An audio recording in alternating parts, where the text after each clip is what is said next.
Salut, c'est Trado, je suis content de vous retrouver pour la mise à jour de l'indice parisien. Alors, ce qui justifie la correction d'aujourd'hui à chercher du côté de la Chine avec certaines craintes par rapport à l'épidémie qui pourrait survenir. Comme vous le savez, on en est à 6 décès, 300 contaminations en Chine. Et pendant que les investisseurs se demandent à quel point cela présente un risque pour le reste de la planète, les prises de profit se font. Alors c'était plus marqué sur les marchés asiatiques qu'en Europe, mais en France quand même, au pire de la journée, on a abandonné 1,4% avant de finalement terminer sur une progression, sur une régression de 0,54%. C'est pas très cher payé. Est-ce que c'est un prétexte pour prendre des profits ou est-ce que les inquiétudes sont claires? On ne sait pas, mais pour l'instant, on va voir ce que nous disent les graphes puisqu'il y a quand même des signaux importants à prendre en considération. Première des choses, j'aimerais rajouter une résistance. Maintenant, il est clair qu'à l'origine de la baisse depuis 2 séances, il y a un top qui a été fait à 6100, 6109. Je lui accorde donc le statut de résistance. De manière plus importante, c'est le support journalier ici des 6041, 6065 qui est remis en cause. Alors vous savez, c'était une zone de support de résistance importante. Elle a été cassée, elle a donc changé théoriquement de polarité. Elle a été préservée, cette zone de support journalier, parce que comme vous pouvez le voir, même si toute la séance on a bataillé en dessous, même si encore une fois en début de séance il y a eu une aggravation des pertes parce que justement on avait gappé comme on dit le support, finalement en clôture on arrive à préserver ce support. Néanmoins je vais l'enlever parce que quand il est battu en brèche comme ça par le haut, par le bas, par expérience et que le marché n'en veut plus, je vais l'enlever et je considère que maintenant notre prochain support significatif, eh bien il est là, il est sur 5936, 5967, dernière zone de résistance qui a changé de polarité, qui est devenu support et qui a bien tenu. Donc voilà la nouvelle matrice. Ça change beaucoup de choses quand même cette histoire parce que je vous rappelle qu'à titre personnel, je suis toujours en swing haussier. Je suis en swing haussier sur la base du drapeau qui avait été formé ainsi. Alors maintenant, qu'en est-il de ce drapeau? Il n'a pas été invalidé. Moi, mon stop, il est en dessous du support journalier et je vous ai déjà expliqué pourquoi. Parce que je considérais qu'avec un objectif qui était de rallier à minima les 6308,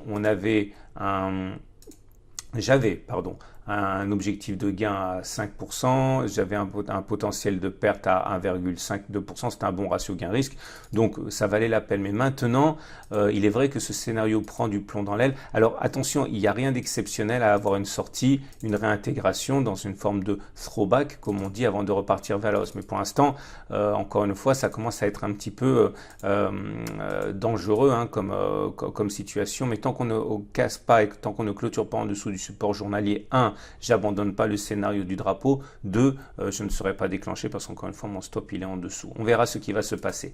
Par contre, il y avait tous les scénarios intermédiaires. Le scénario intermédiaire qui était le canal.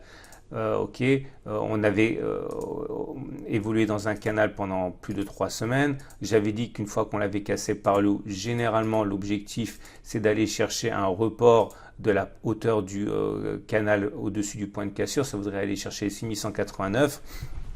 Bon, là aussi c'est valable, on peut tout à fait avoir un throwback. Je dirais même que ceux qui croient toujours à ce scénario peuvent rentrer maintenant puisque ça a du coup amélioré significativement le ratio gain-risque. Parce que là, si vous jouez le canal, eh bien vous avez un stop loss mettons à 2,04%, un objectif à 2,30. Voilà, on est à plus de 1 pour 1, ça va.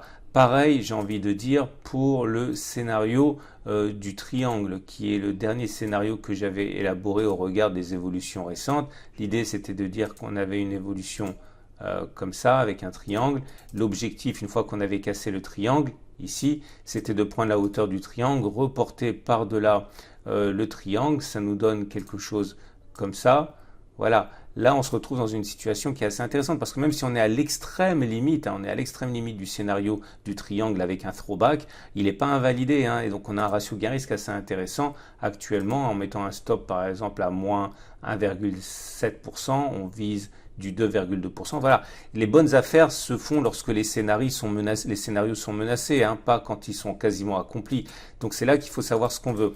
Maintenant, je vous avouerai qu'il y a quelque chose qui m'inquiète un petit peu, c'est qu'on a ouvert un gap. Là, entre 6046 et 6071, il n'y a pas de cotation entre les plus bas de la séance de lundi et les plus hauts de la séance de mardi, ça s'appelle un gap. Comme il y avait un gap juste avant, on est gap sur gap avec une sorte de d'îlot comme ça qui s'est dessiné séparé par deux gaps, ça s'appelle justement un island reversal ou îlot de retournement et c'est une configuration qui est très baissière très souvent. Ok, ça veut dire que si vous jouez cette possibilité de trade baissier avec un island reversal, en mettant un stop loss par exemple, mettons au-dessus des précédents plus hauts avec une petite marge de manœuvre à 1,3, 1,4% et que vous visez une forte baisse parce que c'est généralement ce qui se passe, par exemple un retour sur le support journalier, vous êtes déjà un ratio 1 pour 1, voire même mieux si l'accélération s'intensifie. Donc là, il y en a pour tous les goûts. J'ai déjà expliqué, moi je suis en swing sur cette unité de temps, je suis déjà en swing haussier. Maintenant, hein, il est toujours intéressant de faire un tour du côté des données hebdomadaires pour voir un peu où on en est. En données hebdomadaires, je vous renvoie à la vidéo du week-end où j'explique ça très clairement, mais enfin vous voyez très bien, on n'est pas du tout sur un scénario baissier pour l'instant, la tendance est très fortement haussière. Hein. Mais voilà, c'est une possibilité de jouer le swing baissier. Surtout qu'on va avoir d'autres éléments qui peuvent éventuellement militer en ce sens. On avait un rami baissier auquel hier j'avais fait mention, bougie verte, bougie rouge. La séance du jour forcément confirme l'acuité de ce scénario du rami baissier. Bon, bah, il est vrai qu'on était sur un support, donc il y avait peu de chances pour que ça fonctionne, hein, vu qu'on était sur un support. Mais là, voilà, l'actualité aidant avec l'histoire du virus chinois, ça a aidé le scénario du swing du rami baissier à jouer. Maintenant, quand on regarde les chandeliers japonais, on ne peut être qu'impressionné par la bougie du jour avec sa très longue mèche basse et sa clôture sur le tiers haussier. Voilà, c'est un petit peu comme cette bougie-là, ça montre, ou cette bougie-là, ça montre des velléités haussières, cette histoire, ou même cette bougie-là, vous voyez, donc c'est une bougie de force, hein. C'est très compliqué là. De toute façon, on ne sait pas ce qui va se passer, on ne saura jamais ce qui va se passer, personne ne sait ce qui va se passer. Par contre, à partir du moment où vous avez un ratio gain-risque qui est intéressant et que vous avez raison une fois sur deux, c'est ça le trading aussi. Donc moi, là, à ce niveau, je peux comprendre que certains prennent le swing baissier comme d'autres pourraient prendre le swing haussier, même si encore une fois, dans l'état actuel de choses, je reste quand même plutôt haussier. Alors regardez les indicateurs techniques. Les indicateurs techniques sont intéressants à plusieurs titres. La première raison, c'est que comme vous pouvez le voir, malgré un enfoncement considérable de la M20 a été préservée, donc la tendance est toujours haussière puisqu'on est au-dessus du M20 qui monte. Par contre, la M7 a été cassée, donc la tendance de très court terme n'est plus haussière. De toute façon, c'est pas la peine de voir midi à 14h quand on a une baisse comme ça significative en 3 séances. Forcément, la tendance de très court terme est mise à mal. Maintenant, si la M20 devait casser, je vous invite à regarder la Bollinger inférieure et la M50. La Bollinger inférieure parce que c'est une résistance dynamique, hein, ça fonctionne très souvent comme ça, regardez ici, vous voyez. Là c'est la Bollinger. Lorsque la M20 casse, les prochains remparts dynamiques, hein, c'est souvent la Bollinger inférieure ou la moyenne mobile à 50 périodes. Pas toujours, hein, mais souvent on va dire. Là ça a été le cas ici, vous voyez, la M50 a joué son rôle. Donc si jamais il y a une aggravation de la situation mercredi, voilà les prochains points de contact. D'ailleurs, j'envisage tout à fait qu'on puisse aller les chercher puisque ça correspondrait à Bollinger inférieur, M50, support journalier. À mon avis, les acheteurs, s'ils se manifestent, devraient se manifester de ce côté, ce qui voudrait dire qu'on devrait être prêt pour un enfoncement d'un autre 1,5-1,6% hein, pour les baissiers. Ou beaucoup de choses à dire. On passe du côté des indicateurs techniques. Alors ces indicateurs techniques sont dégradé du coup, hein, parce que regardez, signal baissier sur le CCI qui sort de sa zone de surachat, c'est pas bon.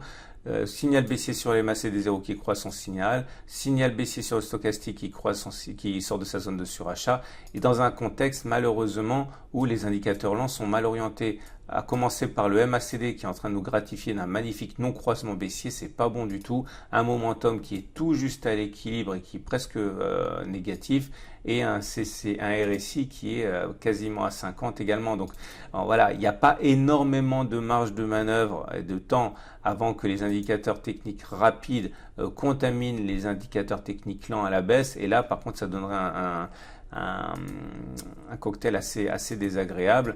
Bon, on va voir. En tout cas, c'est très tendu pour l'instant au niveau des indicateurs techniques. Et ce qui nous amène pour terminer à l'Ichimoku. Je vous rappelle, parce qu'on me demande toujours où c'est que je trouve cette magnifique plateforme, etc., etc. C'est celle de PRT. Vous avez un lien sous la vidéo pour la télécharger gratuitement. C'est ce qu'utilise une très grande majorité de traders professionnels pour real time. Alors ensuite nous avons pour terminer l'Ichimoku comme je l'ai dit, et là par contre tempête dans un verre d'eau, il n'y a rien du tout pour l'Ichimoku. Regardez, je vais faire le ménage sinon on n'y comprend plus grand chose. Alors on a la chose suivante, les cours sont au-dessus d'un nuage ascendant, au-dessus de la Kijun qui monte, au-dessus de la Tenkan qui monte, dégagé, il n'y a rien à voir, c'est haussier. Voilà, c'est une excellente journée et je vous dis à demain pour la mise à jour.